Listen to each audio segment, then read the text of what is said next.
খলিফাতুল মুসলিমিন আমিরুল মুমিনিন 2 মিনিটের মধ্যে শেষ করব। তিনার ঈদ কেমন ছিল দেখেন, আর আমরা ঈদ কেমন করি। আর আমরা ছেলে মেয়ের জন্য 20-20 হাজার 30-30 হাজার টাকা কালিয়াচক মার্কেটে শেষ করে আসছি কি আসছি না, ফুরিয়ে দিয়ে চলে আসতেছি। ওমরে ফারুক রাদিয়াল্লাহু আনহু যখন অর্ধ পৃথিবীর বাদশাহী চালাতেছেন, এত বড় বাদশাহ,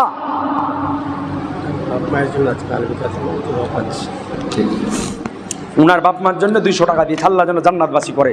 তো আজি জানে মহতারাম, অর্ধ পৃথিবীর বাদশাহ ঈদের কয়েকদিন পূর্বে উনার বিবি ডাক দিয়ে বলতেছেন ওমরে ফারুককে, বলে ওগো স্বামী, আমরা তো বড়, তো ঈদের নতুন পোশাক যদি আমরা নাও খরিদ করি তো আমাদের চলবে, কিন্তু বাড়িতে ছোট ছোট বাচ্চাগুলো আছে, তাদের জন্য একটা নতুন পোশাকের ব্যবস্থা করার দরকার। হযরতে ওমরে ফারুক রাদিয়াল্লাহু আনহু চিন্তা করলেন, এই মুহূর্তে কাছে একটাও টাকা নাই, কেমন করে পোশাক কিনা হবে। তো তিনার যে অর্থমন্ত্রী ছিল, যার নিকটে বাইতুল মালের চাবি ছিল, তো উনার নিকটে ওমরে ফারুক একটি চিঠি লিখলেন, বলে ভাই আবু ওবাইদা, এই সামনে ঈদের দিন বাড়িতে ছোট ছোট বাচ্চা আছে, উনি হচ্ছেন দেশের মন্ত্রী, চিঠি লিখতেছেন অর্থমন্ত্রীর কাছে যে ভাই আবু ওবাইদা, আমার বাড়িতে ছোট ছোট বাচ্চা আছে, তো তাদের জন্য পোশাক আশাক কিনতে হবে, তো সামনে যে একটা মাস আসতেছে, ওই মাসের বেতনটা আমাকে কি একটু বেশি করে দেওয়া যাবে না অগ্রিম, তাহলে বাচ্চাদের পোশাক আশাক কিনতাম। তো হযরতে আবু ওবাইদা রাদিয়াল্লাহু আনহু অর্থমন্ত্রী ওমরে ফারুকের চিঠিকে দেখতেছেন আর 2 চোখের পানি ঝরাতেছেন। কত বড় একজন বাদশাহ, আজকে ঈদের জন্য আগের মাসের অগ্রিম পয়সা চাইতেছেন। তো হযরতে আবু ওবাইদা রাদিয়াল্লাহু আনহু চিঠির নিচে লিখলেন যে খলিফাতুল মুসলিমিন আমিরুল মুমিনিন ওমর, তোমাকে আগের মাসের অগ্রিম বেতন আমি দিয়ে দিব, কিন্তু তোমাকে 2টি কথার গ্যারান্টি দিতে হবে।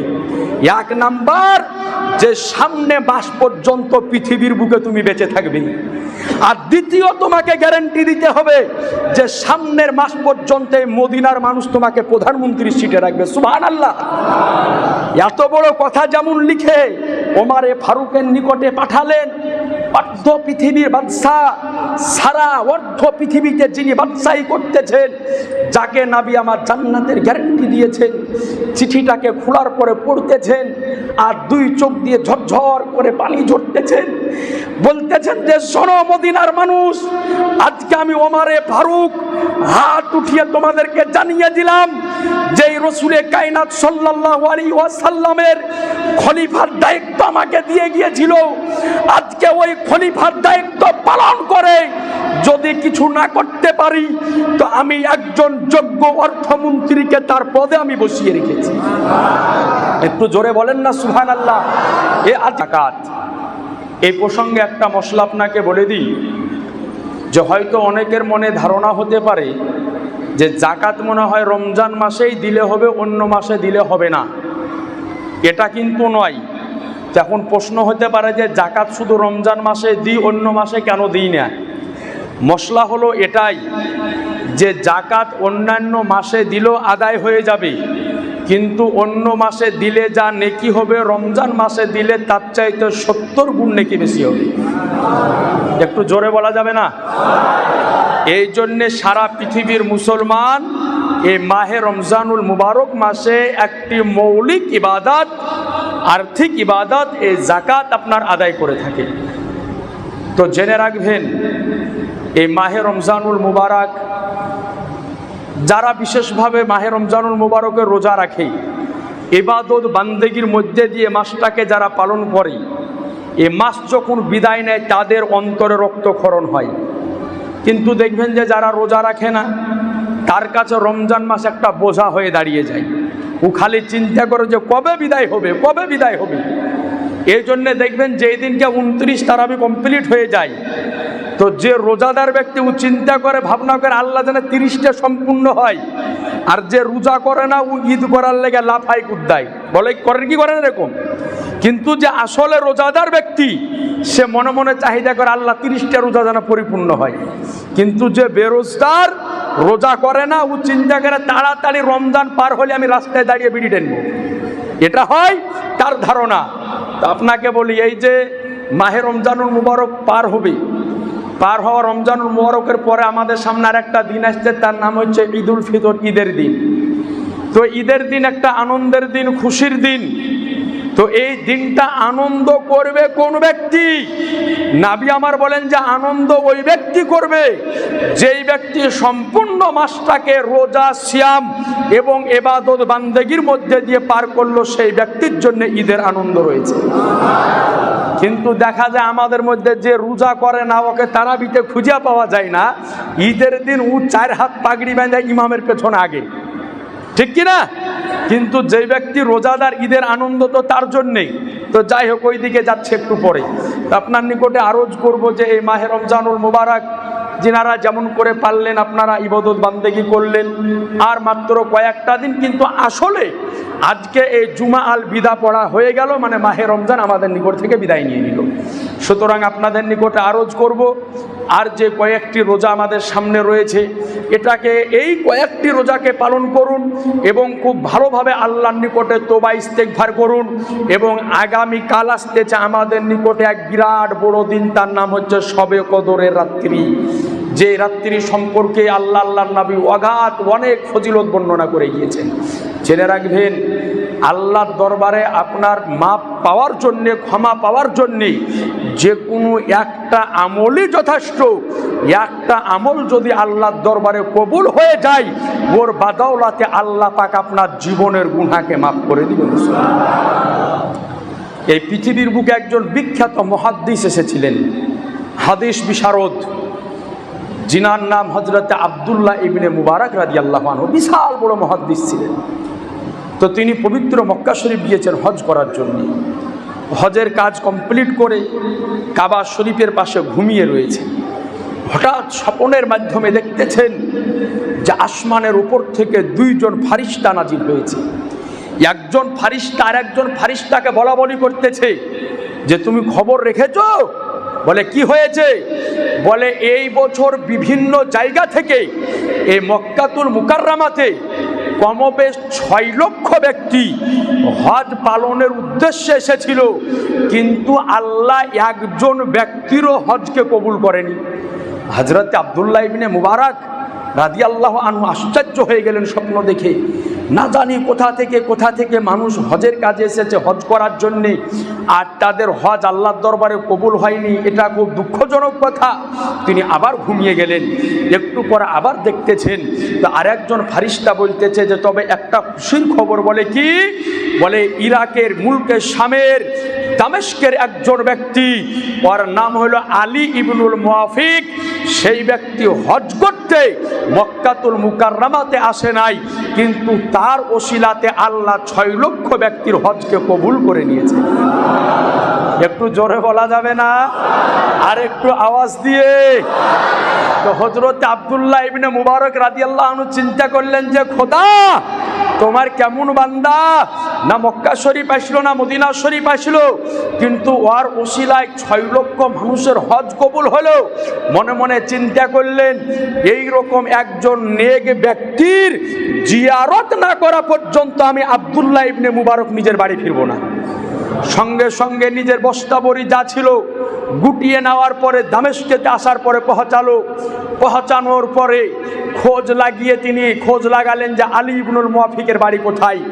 তিনি খোঁজ করতে করতে আলী ইবনুল মুওয়াফিকের বাড়ি পেলেন।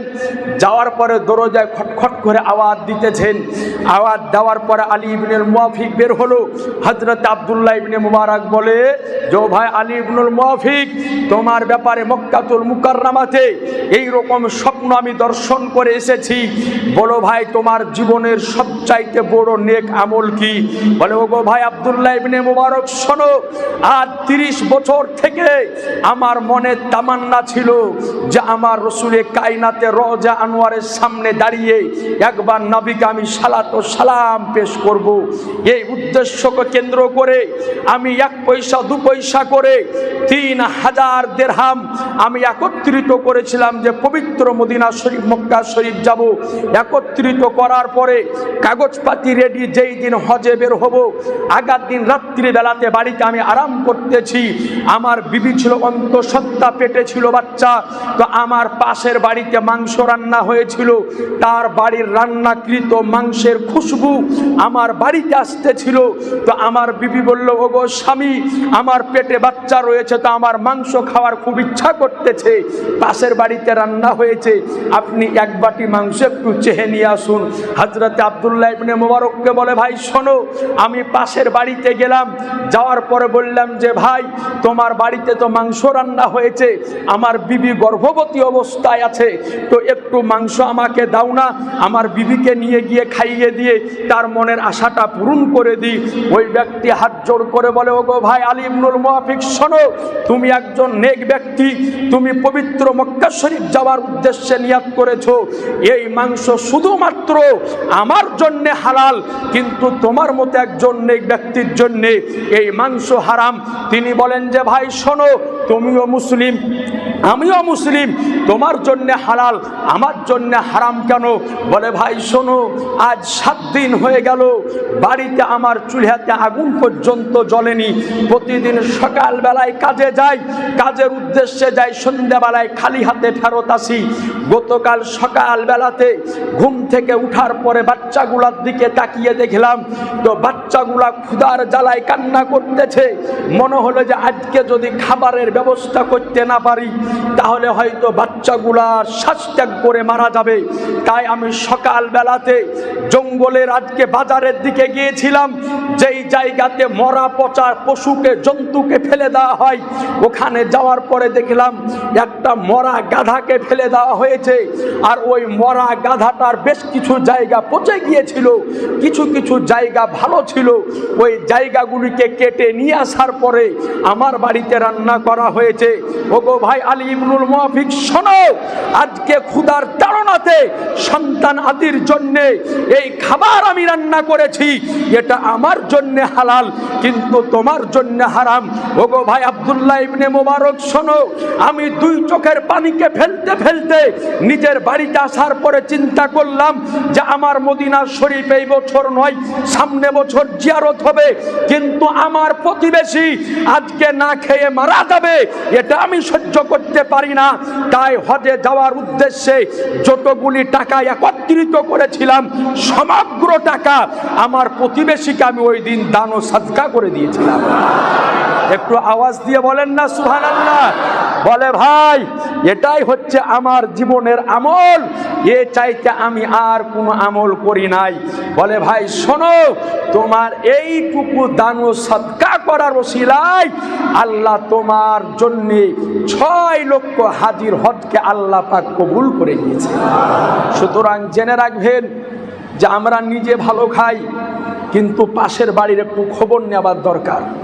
আপনাকে বলতেছিলাম ঈদের কথা, খালিফাতুল মুসলিমিন জানা মুহতারাম, আজকে আপনার নিকটে আরজ করি যে এই যে সামনে ঈদের দিন আসতেছে, নিজের সন্তান আদির জন্য ভালো ভালো পোশাক কিনতে চান, আলহামদুলিল্লাহ, কিন্তু খোঁজ লাগিয়ে দেখবেন যে আশপাশে অনেক এতিম বাচ্চা আছে, যাদেরকে হয়তো একটা নতুন জামা কিনে দেওয়ার বাপ নাই, মা নাই, ভাই নাই। তাদের জন্য, নিজের ছেলের জন্য যদি 2000 টাকা দামের কিনেন, তো তার জন্য একটা 500 টাকার কিনে দিবেন। দেখবেন এতিম যদি খুশি হয়ে যায়, তো তার উপরে আমার নবী মুস্তাফা খুশি হয়ে যায়। সুবহানাল্লাহ। মসজিদে আল্লাহ যেন কবুল করে।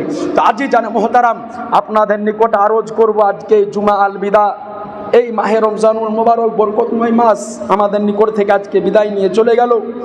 হয়তো সামনে বছর আবার আমরা এই জায়গাতে একত্রিত হতে পারবো কি পারবো না, তার কোনো গ্যারেন্টি নাই, কারণ হায়াত মৌতের কোনো গ্যারেন্টি নাই, কার কোন জায়গায় কিভাবে কখন মৌত হয়ে যাবে।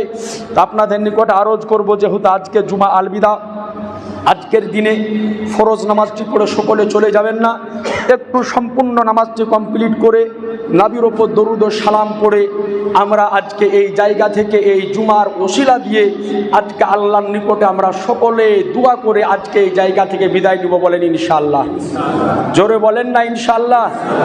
আজই জানে মুহতারাম, আপনাদের নিকটে আরজ করব যে আজকে জুমা আল বিদার খুতবাও হবে।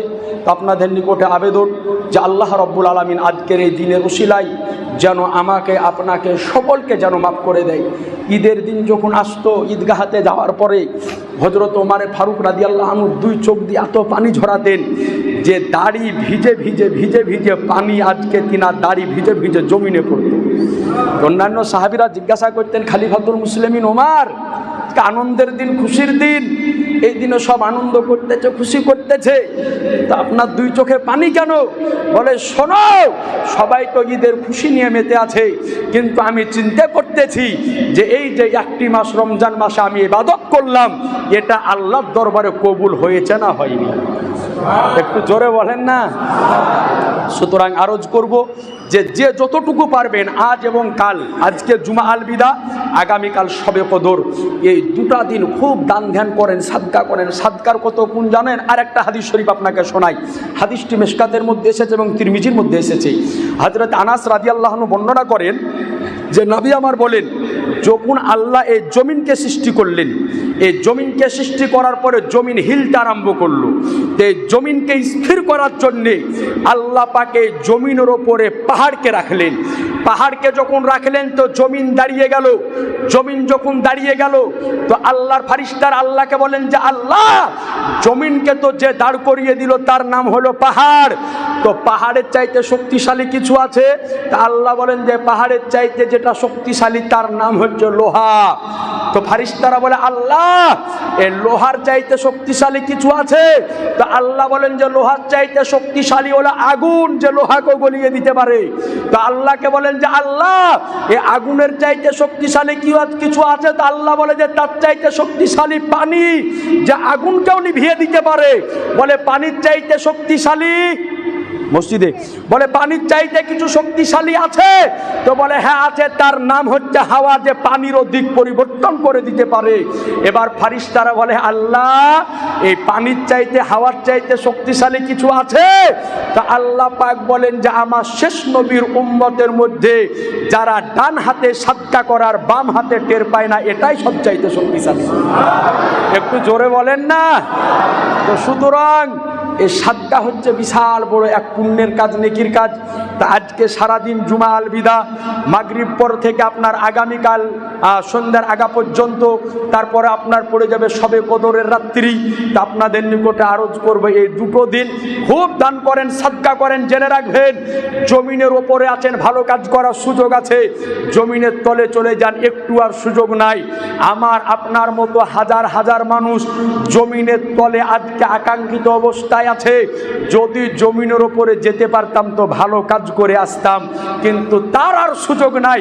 কিন্তু আমার আপনার আছে, সুতরাং ভালো কাজ করার চেষ্টা করবেন। আল্লাহ পাক যেন আমাকে আপনাকে সকলকে যেন তৌফিক দান করে, সকলেই বলি আল্লাহুম্মা আমিন। আর দুই একটা কথা আপনাদেরকে শেষ মুহূর্তে বলে দিই। আমাদের মাদ্রাসার বিল্ডিংয়ের কাজ আরম্ভ হয়ে গিয়েছে। আপনাদেরকে বলেছি, যিনারা জাকাত বের করেছেন বা বের করার ক্ষমতা আছে, আপনারা জাকাতটা ভালোভাবে হিসাব করে বের করবেন। দেখেন, আপনার 10 লাখ টাকা আছে বা 5 লাখ টাকা আছে, ওই 5 লাখ টাকা থেকে 100-2.5 টাকা করে জাকাত বের হয়। এই 2.5 টাকা করে জাকাত দিয়াকে আপনি যদি মনে করেন যে আমার টাকা কমে যাবে, আমি দিব না, তো জেনে রাখবেন সম্পূর্ণ টাকাটা আপনার জন্য হারাম হয়ে যাবে। সম্পূর্ণ টাকাটা হারাম হয়ে যাবে, কারণ ওটা হচ্ছে গরিব ফকির মিসকিনের হক। ওই হককে নষ্ট করার অধিকার আপনার নাই। সুতরাং আপনার কাছে যতটুকু আছে আপনি ভালোভাবে হিসাব করে জাকাতটা আপনি বের করে দিবেন। আপনার গ্রামে এত বড় প্রতিষ্ঠান আপনি দিবেন, গরিব ফকির মিসকিনদেরকে দিবেন, তলাবায় এজামদেরকে দিবেন। তো জেনে রাখবেন ওই টাকাটা তখন আপনার হালাল হয়ে যাবে। না তো এই মাল কাল কিয়ামতের দিন আপনার সামনে দাঁড়াবে। আজকে অনেক বয়স্ক সাপ হয়ে দাঁড়াবার আপনার গলায় লটকা আপনাকে দংশন করবে আর বলবে আমি তোমার মাল আমাকে লাও, আমি তোমার মাল আমাকে কবুল করো। সুতরাং আপনার জাকাত দেওয়ার ক্ষমতা যদি থাকে, সেই পর্যায়ে যদি পৌঁছে যান, তো অবশ্যই আপনি জাকাতটা দিয়ে দিবেন। বলেন ইনশাআল্লাহ, জোরে বলেন ইনশাআল্লাহ। আর আরেকটা কথা